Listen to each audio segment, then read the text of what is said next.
మరి పంది పిల్లలు కంటే కంటే కూడా అంత జనాభా పుట్టారు. మరి ఇక్కడ ఎక్కడి నుంచి వచ్చిన ప్రశ్నిస్తాను. ఒక తల్లి ఒక స్త్రీమూర్తి ఒక బిడ్డకి జన్మనియాలంటే 4000 క్యాలరీలు. అందరికీ చేసేవాళ్ళు ఈ అరుణ్ అనే కుక్కకు మా భాష బంజారా భాష అర్థం కాదని చెప్పి తెలుగులో మాట్లాడుతా ఉన్నా. అరే లంబాడ బిడ్డల బంజారా బిడ్డల చరిత్ర ఏం తెలుసురా భూషుడికే? కలియుగం నాటి తిరుమల ఎంకన్న 7 కొండల సాక్షిగా అక్కడ హదిరాం బాబా మఠం ఉందిరా. ఇక్కడ మూలవాసులం మేము. నల్లగొండలో బుడియాబాబు దేవాలయం ఉందిరా. 400-500 సంవత్సరాల చరిత్ర ఉందిరా మాకు. అదేవిధంగా మరిపేడల భౌసన్ బాబా 600 సంవత్సరాల చరిత్ర ఉందిరా మా లంబాడ జాతిలోది. అదేవిధంగా బీబీనగర్ లో లింగబసేశ్వర స్వామి 800 సంవత్సరాల చరిత్ర ఉందిరా ఈ తెలంగాణలో మాకు.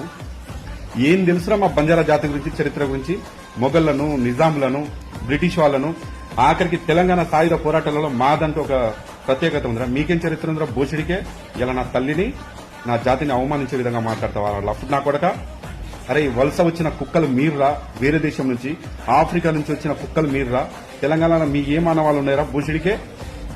ఒరిస్సా ఛత్తీస్గఢ్ నుంచి వచ్చి బతుకు తెరుగు వచ్చిన దొంగలరా మీరు.